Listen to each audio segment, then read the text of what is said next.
Welcome to Stuff You Should Know, a production of iHeartRadio.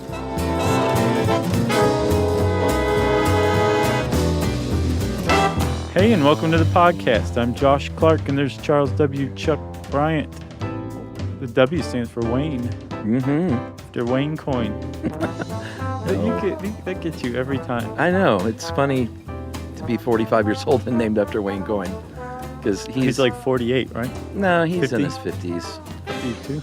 But it would be weird. I would have been named after a very, kindergarten age Wayne Coyne. Right. You know. Maybe your parents were friends with his parents and they really thought a lot about him. Boy, he's a real achiever. Right. That Wayne Coyne's going places. Okay. That was a weird sidetrack. It was already out of the gate, man. Mm-hmm. How you feeling? I'm good. Got a lot on your plate, got a lot going on. Meh. Oh, you know what today is? What? Dude, today is the day that I leave this office and I go to a shop in Inman Park and pick up 4 brand new Last Chance Garage hats. Oh, wow. It's a big day. Very big day. Big day. So I have a couple of people I'd like to thank. Uh-huh. It's a bigger deal than it should be for a grown man in a hat, but we all understand. First of all, Katie, my custom patch maker. Mm-hmm. This is really where it all came together. If the patch isn't right, the hat's not right. Right. Katie killed it. It looks identical. And you can find her work at tulipcake.com, Nice. Tulip cake. Mm-hmm. And I said, people might ask you to make them Last Chance Garage patches. Did you have her destroy the mold? And I said, it's on you. It's up to you legally. Mm-hmm. I'm just saying you might get requests. You should have been like Ivan the Terrible, who blinded his architects after they built his palace. No, I don't care. I'd love to see these things around. And Lamood Big Hats, Lamood, for big heads. Because part of the problem was finding... a big and tall hat? Yeah, man. The problem I have with hats these days, I don't look like I have a huge head, but they just fit so snugly and they don't go far down enough on my head. Mm-hmm. So I finally looked up oversized hats and found Lamood hats. And, dude, they're exactly like the old hat. Nice. Except it doesn't stink. Oh, yeah. Nice. These are great. I got 4 brand new ones. It's an improvement for sure. So are you going to put one in, the seed vault in Norway? Probably one there. There will be one in the nuclear suitcase. Mm-hmm. And I'll wear the other 2. At the same time? At the same time. Front and back like Sherlock Holmes. That's right. Anyway, I'm super excited. So that's pretty cool. Thank you to Katie and Lamood Hats for allowing me to spend too much money getting 4 hats remade. And speaking of, while we're thanking people, we owe a long overdue thank you to a guy who made us a really cool sign. Oh, you mean the sign this guy made for us 7 years ago? Yeah, his name's Matt Street. He's at fatbison.com, and he made a really cool wood-carved sign. Yeah, it was in our TV show. It was. Like the production company got clearance rights for it and all this stuff, and we love the sign, but we just forgot to ever thank Matt. So, Matt, thank you so much for the sign. We love it. We have it hanging here in the studio. It is a work of art, and we appreciate it, and we're sorry for the oversight. Yeah. Okay. Is that all the thank yous? I think so. Let's talk about the misery index, huh? Yeah. What a great transition. Have you had you heard of it before you came across this article? Yeah, I didn't know a lot about it though, and apparently it's gone a little bit out of fashion lately, from what I understand. Yeah, I think so because let's get into it. Okay, it turns out economics as a whole is in danger of going out of fashion. I read this really interesting article on Aeon, which is maybe the greatest website on the planet. AEON. It might be .co because I think it's British. About a lot of websites. I think I say it about Aeon a lot. Okay. And it just seems like I'm talking about different ones. But there's this article by Alan J. Levinovitz, and it's called The New Astrology. Mm-hmm. And he basically makes a parallel between economics and economists and economic theory when you take economics and try to apply it to future forecasting. Right. And the BCE Chinese astrologers that basically directed the way that the economy or the government was going to move based on the movements of the stars. So what are they saying? You might as well just do that? He draws some pretty interesting parallels between the two. That economics in and of itself is not necessarily flawed, but when it's used to forecast the future, then it becomes inherently flawed. Yeah, and this article really kind of cements that. Yeah, a little bit. Yeah, to an extent. I mean, the misery index is a legitimate economic tool, and it's hit or miss in a lot of ways. Yeah, I think one thing that hit home to me with researching this is it just seems impossible to say that there's one correct way of doing things. Right, or that is absolute. And you're like, if you do things this way, then there will be nothing but growth in jobs and the GDP and GNP. And it just doesn't seem to work that way. Right. I think the problem is that if you listen to economists, they like to act like they do have a handle on that kind of thing. But if you really look into economics, it's very politicized. There's liberal economics and there's conservative economics. And the fact that each one's saying it's right kind of makes you think that maybe no one is, But the misery index actually it started out from a guy who was pretty good at walking the line between conservative and liberal economics. A guy, what was his name? Okun. Yeah, Arthur Okun. Right. And he worked on Kennedy's staff, his Council of Economic Advisors, John F. Kennedy, that is. And he was, I get the feeling, one of the main influences in talking Kennedy, who initially did not necessarily agree, but talking Kennedy into kind of trying to enact both conservative and liberal economic policies simultaneously. Right. The U.S. was in a recession when Kennedy took office in 1961.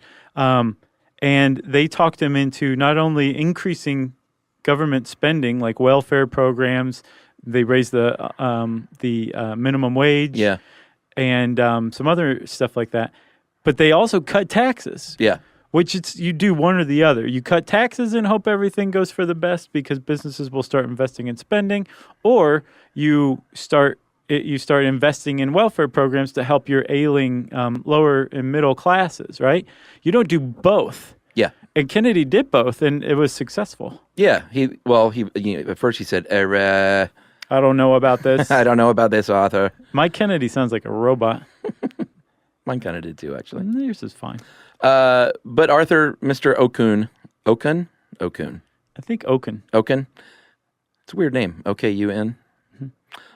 He talked him into it and said, trust me. And things worked out in that case. Yeah, well, and a lot of guys, including Okun's names, were made by this advice that panned out. Like the U.S. entered a boom. Yeah. And Okun ended up as being the head of the Council of Economic Advisors for Kennedy's successor, Lyndon Johnson, right? Yeah, and one thing that economists love to do is, they love to forecast and all that stuff, but it's all about data. Sure, and man, they love to pore over data. Yeah. Like stuff that makes the average person, their mind bleed from boredom. They just find it fascinating. That's what they do on Friday nights. Friday nights, they pore over data, historical data, trying to find, it's like the big puzzle, and they're all trying to solve it. Right. So they pore over this data, Okun did, and he said, you know what? I noticed something here. Between 1948, when we started recording some decent unemployment rates. Right. Which I didn't know. I didn't know we started that in 1948. Yeah, it seems like it would have gone back before then. But between 1948 and 1960, he said, you know what? I've noticed that the gross national product rises 3% for every percentage point that unemployment falls, with the caveat that unemployment has to be between 3 and 7.5%. Right. Which is a pretty bold statement to say, I've noticed this is a definite trend. It is, and it came to be called Okun's Law because it was verified. Other people poured over the data and they're like, this guy's right. Man, he just keeps coming up with hits, doesn't he? That's right. And the reason you would want to know some arcane piece of data like that is that if you know that that's the case, then you can say, well, if we attack unemployment, can get it down a couple of points, we can, raise GDP or GNP, by 3% every time we drop it. So when we need to bulk GNP up, we just attack unemployment, right? Right. Easy peasy. Yeah. And everyone said, thank you, Art. Yeah, things worked out pretty well for a while, but then the 1970s came along, and we're going to talk a little bit about stagflation now, but if you haven't heard it, we have a pretty good episode. Was it good? I think so. Okay. It's called What is Stagflation from February 24, 2011. Uh-huh. Yeah, I think as far as our economics episodes, it was not bad. Okay. I went back and listened to a lot of it. Oh, okay, good. Before I got bored. So it checks out? Yeah, the first 3 minutes were great. Sweet. But yeah, go back and listen to that. But like he said, he served as chairman of the CEA for Johnson. And then in 1973, a very unfortunate thing happened that kind of ended up rocking the world and the United States in particular with our economy. So we're going to take a break, and we're going to talk when we get back about the Middle East.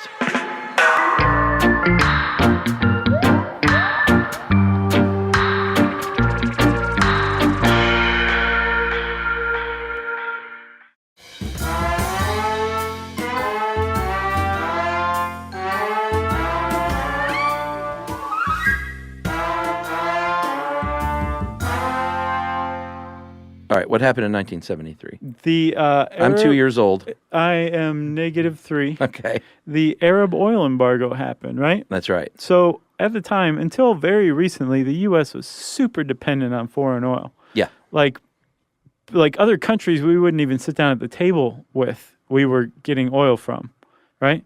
Yeah, we're doing better now. Yeah. With our dependency, but back then, very bad. Very. And it was a source of anxiety for a lot of people, and that anxiety actually panned out. So in 1973, Egypt and Syria and a few other Arab nations invaded the Golan Heights and the Sinai Peninsula to attempt to take back land from the state of Israel, right? That's right. The U.S. Was found to be supplying arms to Israel. So as far as the Arab states were concerned, the U.S. had cast its lot on Israel's side. Yeah. And they were fairly peeved about that. So they literally shut off the tap of oil flowing to the United States and to other countries that were found considered to be on the side of Israel in this war. Huge deal. It was an enormous deal. This foreign dependency and the precarious situation that it placed the United States in came to pass. And the price of oil rose 37%. The long lines at the gas station were never seen before or since, even after the financial crisis of 2008. Yeah. It was just insane. There was gas rationing in the United States in 1973 because of the oil embargo. And after a while, the taps were turned back on. But that shock to the system screwed the economy up for a decade. Yeah, inflation went out of control, and another unfortunate thing happened. Along the same timeline, unemployment started to creep up. And these two things happening at the same time is devastating. Yeah, and up to this point, so first of all, the U.S. had never had a shock to the system like that. That was one thing. Yeah, it wasn't a gradual thing. It was it was abrupt. Yeah. But the other thing is when you have something that has never happened before, you can look at it and say, wow, what happened? And new things that have never happened before come out of that. And one of the things was inflation and unemployment going up, because up to this point, economists just assumed that the two were mutually exclusive. Sure. Like if inflation was up, prices were high, that meant that companies could go out and hire more people. Yeah. So unemployment, of course, would be low. Yeah, it kind of made sense. Well, not after the oil embargo. Yeah. The shock to the system led to, like you said, high unemployment rates and high inflation. And it was a miserable time. Yeah, and that was called stagflation. Mm-hmm. It also led to skateboarding, as we all know. Oh, yeah, because of the pools, right? Yeah, they could in Cal. Well, actually, that was the drought. But I think the drought was also tied into the economics.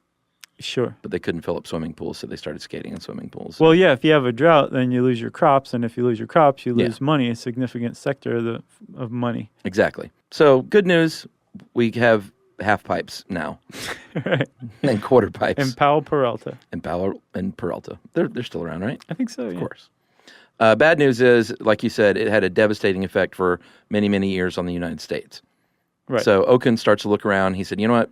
Things are pretty bad here. One might even say miserable. I haven't gotten any acclaim for a while. Yeah. Nothing's been named after me in a while. Right. So let me create this new this new method for looking at the economy, and it turns out to not be like a look over a period of time or anything, but just sort of like a Polaroid of that day. And not just that day for like the country as a whole or for the Fed or anything like that.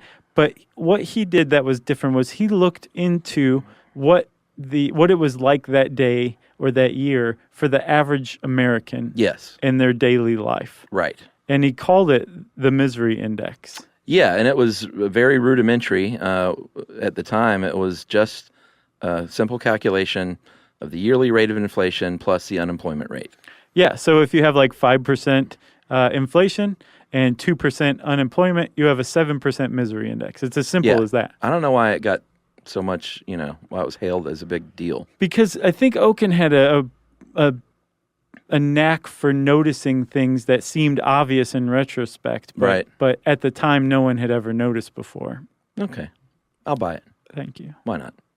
All right, so now he has this index, and not only can he look at a snapshot of that day, he can go back because he was a data wonk, and he could look at data throughout history. Well, at least to 1948. Yeah, which is when we started recording unemployment, like we said. Which must have been frustrating for him because our inflation rates data goes back to 1914, but that's only part of the equation. Well, so he must have been like, oh, man. Sure. And to be able to look at the Great Depression, you could have learned a lot, Sure. So he went and he looked back and he says, here is what we've noticed. And this is so obvious to me, that presidents and political parties are brought in and out of office largely depending on how the economy is doing. Yeah.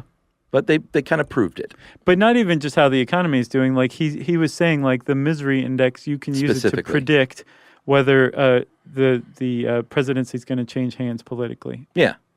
So 1956, misery index is 6.53, which is great.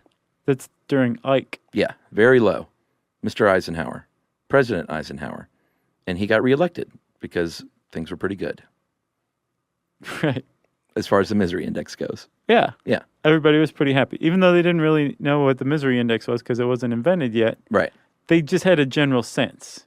Well, yeah, they didn't call it that at the time. No, they're just like, seems fine to me. You miserable? We like Ike. No, I'm not miserable. Are you?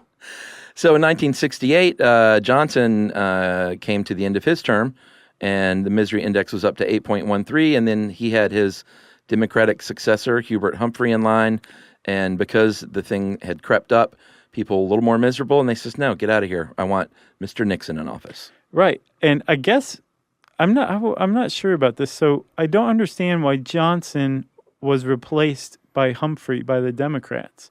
And this article, it seems to be because of this misery index that it would have predicted that. But he was the incumbent president. Oh, was he only a one-termer? Let's see. So he would have. I should know this. No, he was a one-termer. Technically 1 1/3 or 1 1/4 because he took over after Kennedy's assassination.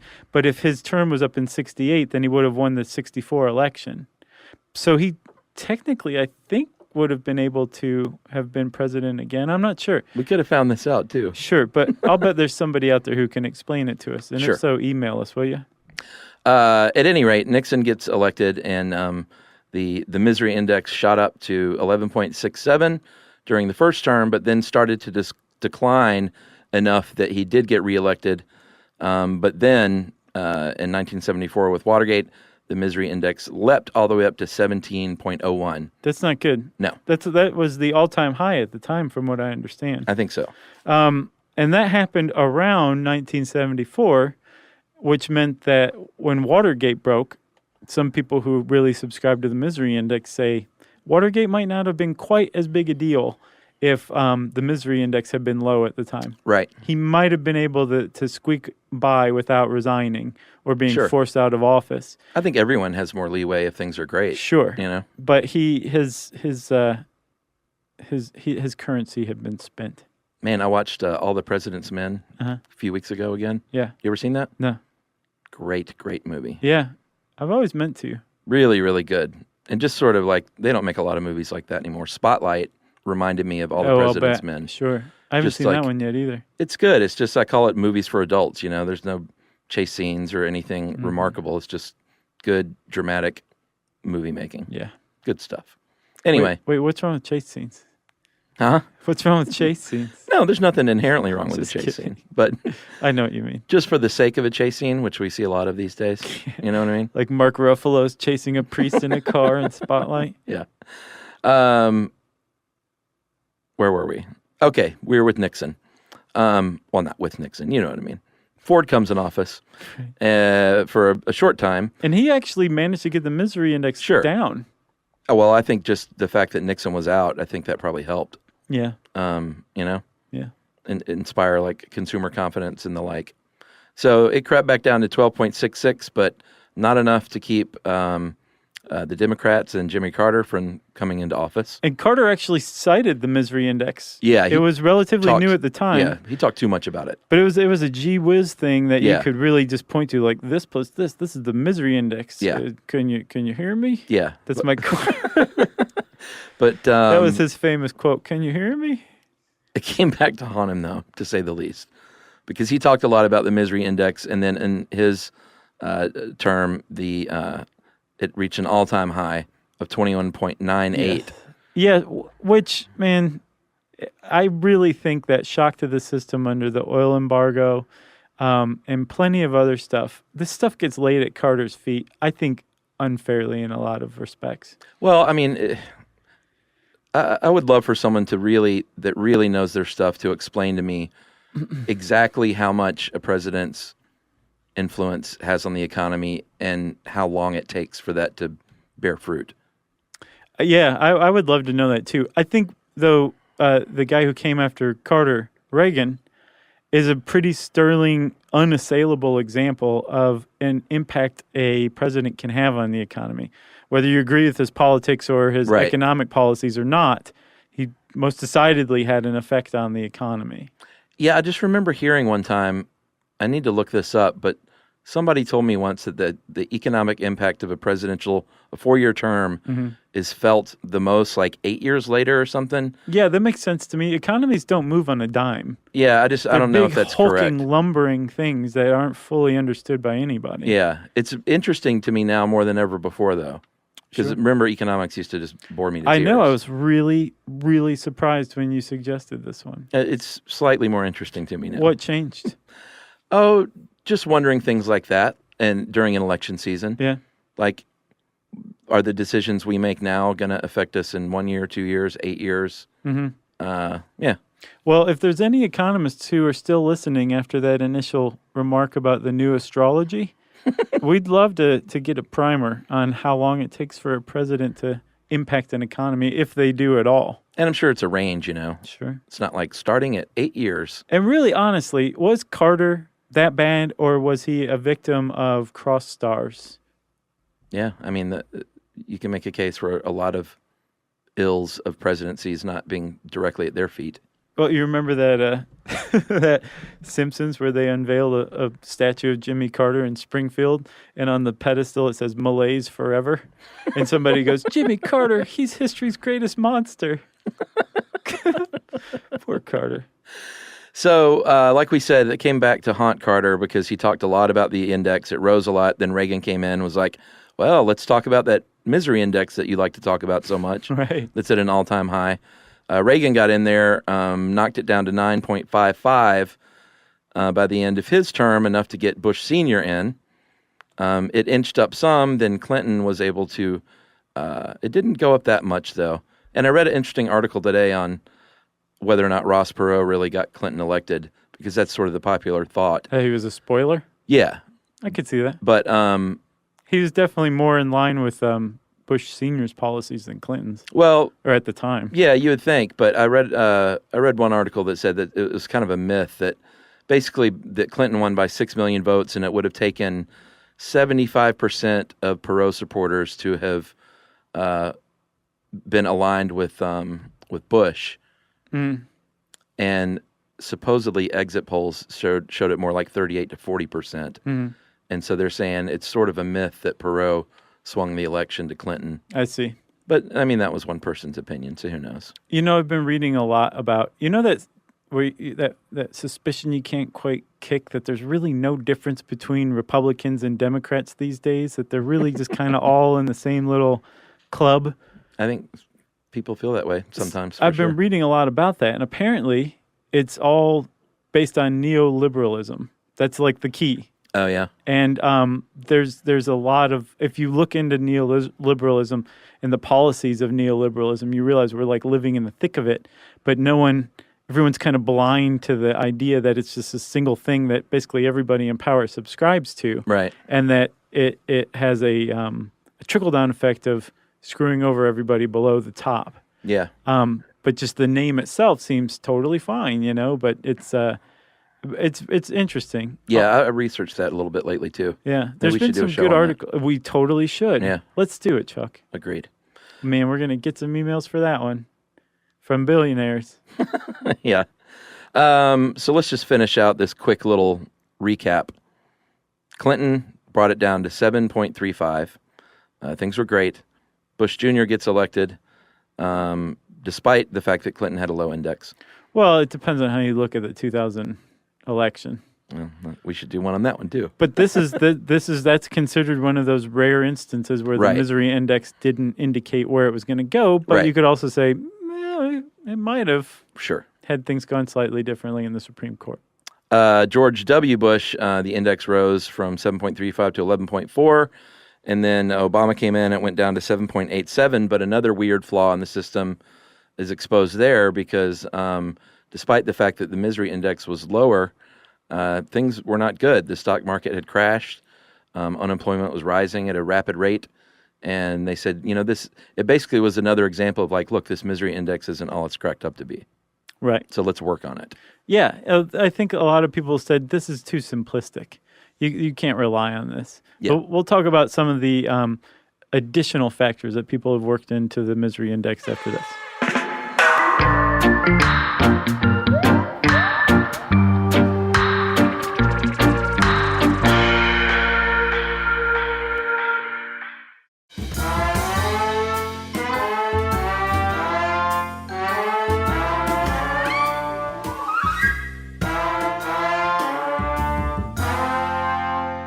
All right, Chuck. So the misery index, Oken, everybody's happy with him. Yeah. But they're like, this is just too simple, especially in what's called the post-stagflation era after the oil embargo. Yeah. And so some people have said, okay, there's other things you can add in to give a genuine, true snapshot of what the conditions are like on the ground, as it were, right? Well, yeah, not only what the conditions are, but whether or not performance over a period of time is getting better or getting worse. Yes. And, rather than say, under this president, the misery index was this, and it gives you a pretty good idea. Yeah. This one guy named Robert Barrow, he wrote a 1996 book called Getting It Right, Markets and Choices in a Free Society. And in it, he takes the misery index, Oken's misery index, and he says, we can add some stuff to this to make it an even clearer picture, not just of the conditions on the ground, but you can take it and apply it genuinely to a president's entire term to see just how good their economic policies were or weren't for the health of the economy. Yeah. And he added some other stuff. Yeah, right? He added 4 main new measurements. Took the inflation rate during the last year of the president's term, compared it to the average inflation rate over the entire course of the subsequent president's term. Which is based on what you were saying, that like a 4-year term, right? The effects are felt like years down the road. Sure. So I think that's what he was doing there, right? Yeah, it makes sense. Did the same thing with the rate of unemployment. That was number 2. He added in changes for the 30-year government bond yield over presidency. And then finally, he said, I need to look at the difference between the long-term GDP growth and the real rate of growth. Right. Compare all these things along with the original this plus this equals this. Right. And with the real growth rate, that's where you take the actual change, either the shrinking or the growth of the economy, the GDP year over year, right? Yes. And he took that for year after year over the course of a presidency and averaged it out, I guess. That's right. Yeah, and he came up with what's called the Barrow Misery Index. And a lot of people think that that's where the Misery Index started, when in fact it was Okun who came up with it about 20 years before Barrow took it up and improved it. Yeah. So under Barrow's Misery Index, Clinton and Reagan, that's Bill Clinton, of course, came out on top. Mm-hmm. And then a guy named Steve Henke, about 10 years later, this was originally in 1996, and then Henke came along in 2006 and said, you know what, we need to add even more things. And this all just makes sense. You need to, if you want a more detailed picture, then add more detail to the data going in, you know? Right. So he said, we need more detail. Why don't we do this? Let's measure inflation and unemployment like we're doing, and then let's now add interest rates and subtract annual percentages from the GDP to get a more accurate picture. Right. And he said, you can use this anywhere. You can use it all over the world. Well, that's what he did, and that's kind of what made his version of it pretty famous. He figured out how to apply it to other countries, even countries that used price controls to keep inflation in check, which means inflation is held back artificially. So Henke looked into other things like the exchange rate in the black market in a given country, that kind of thing. And he figured out real inflation rates, and he applied it around the world to find out what country is the most miserable and what country is the least miserable. And what he found in 2014 was that the most miserable country in the world was Venezuela, which had a Henke misery index of 79.4. It's pretty high. Very high. And then Japan had the lowest misery at 5.41. Yeah, the U.S. came in at about 19, correct? I think 11. Oh, 11th? Yeah. No. 11 was our... Oh, I'm sorry, 19th. Yeah. You're right. Ranked 19th. Yes. With an 11 rating. I didn't hear the... Yeah, that's because my tooth is still gone. You'd think it'd be more pronounced. The THs. If it were 19th, I would have heard it clear as a bell. August. Can't get here soon enough. So there are critics of this one too, though. There's critics of all these indexes. Well, yeah, a lot of them say, no, still too elementary. Yeah. Some people say this is all just tripe. Like you can't use this stuff to make any real predictions. You could use it to look back at the past, but to use it for the future, probably not. But some people do believe in the idea that if you have enough data and the right kind of data, you can get a clear picture of misery. And again, that's what we're after here. Like the whole point of the misery index is to figure out how unhappy and just low the average person in a country is feeling at that moment. Yeah. Right? So HuffPo actually came up with a pretty good one. HuffPo. Boo! Yay! In 2009, HuffPo came up with what they called the Real Misery Index, right?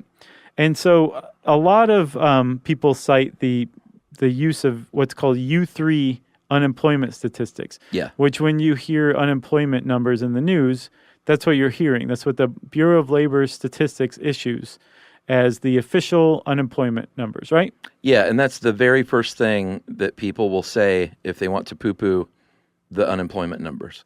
That these are just false numbers. Yeah, if someone says, hey, man, look how great X-president is doing. Look at the unemployment rate. Right. They say, man, they're just using the U3. Right. They need to use the U6. Wake up, pal. Yeah. Open your eyes. Which, is valid. Well, yeah, so the BLS has 6 measurements of unemployment, U1 through U6, and U6 is the broadest. Yeah. It includes people who are so discouraged with the state of the job market that they've given up looking for work and are just like have given themselves over entirely to Judge Alex. Sure. Right?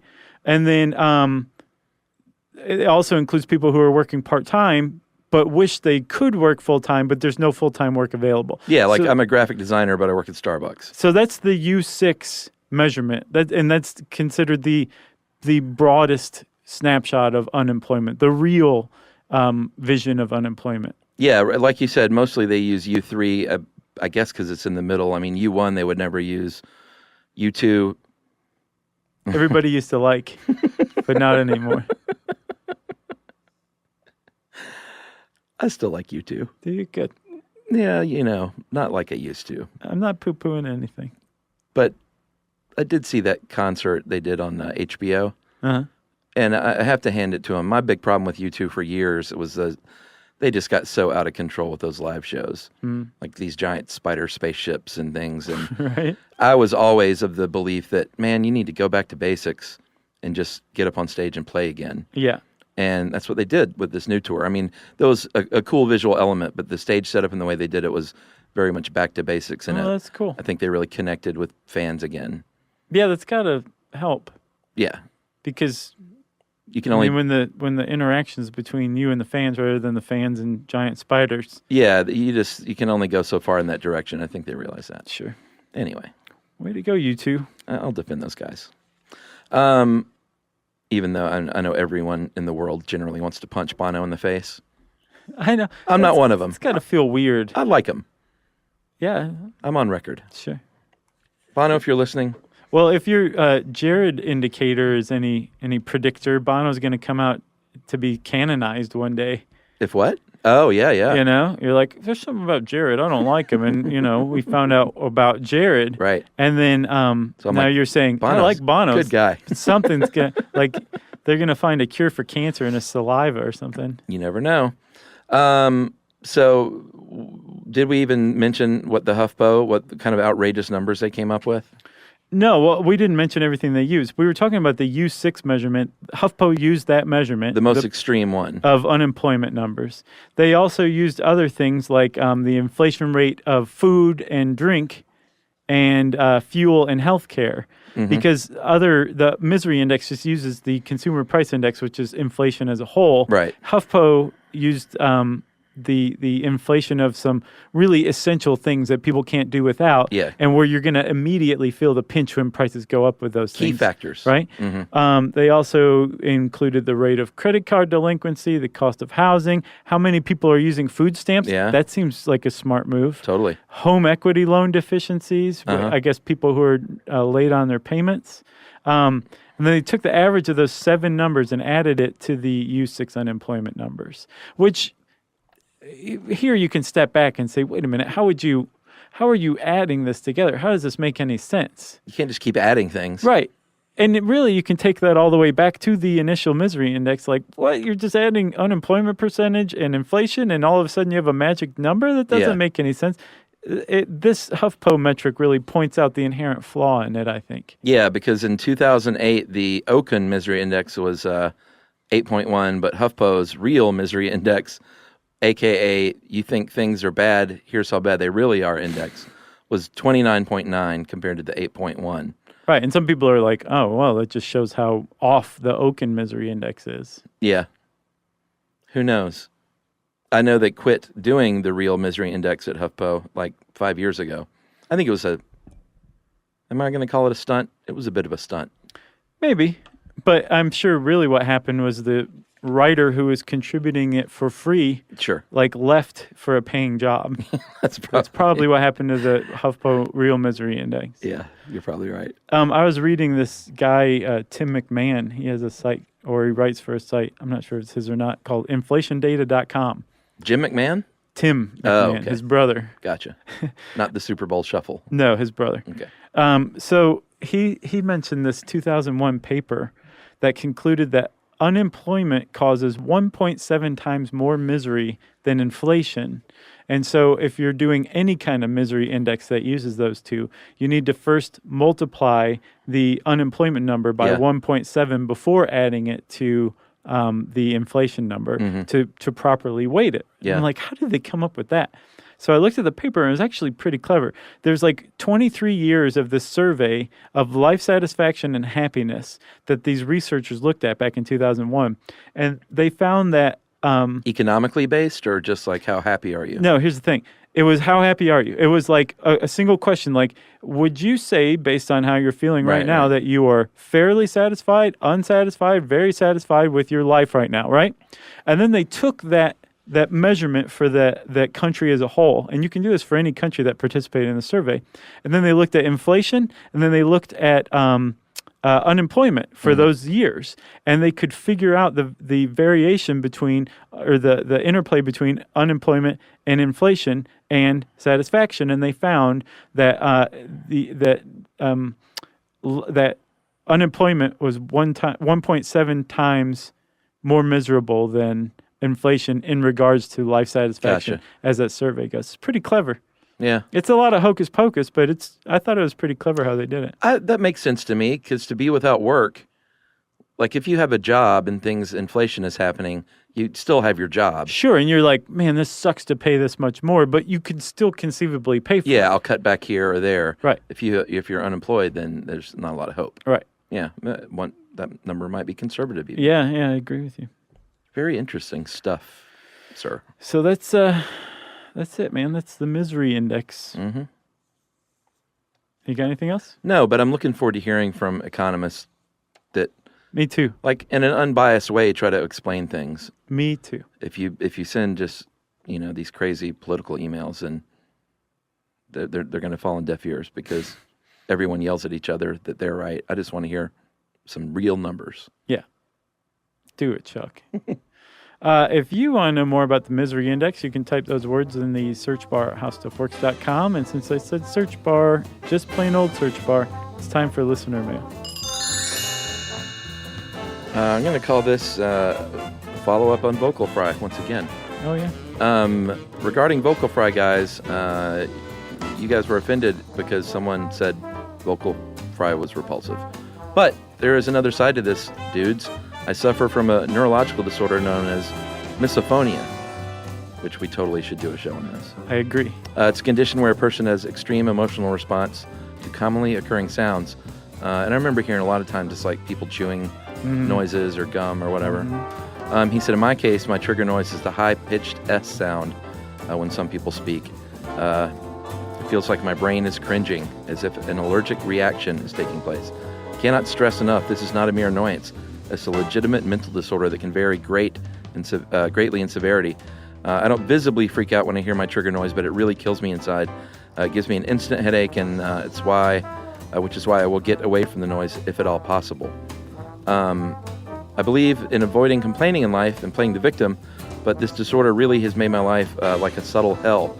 It's been especially toxic to my family relationships and my ability to learn in school.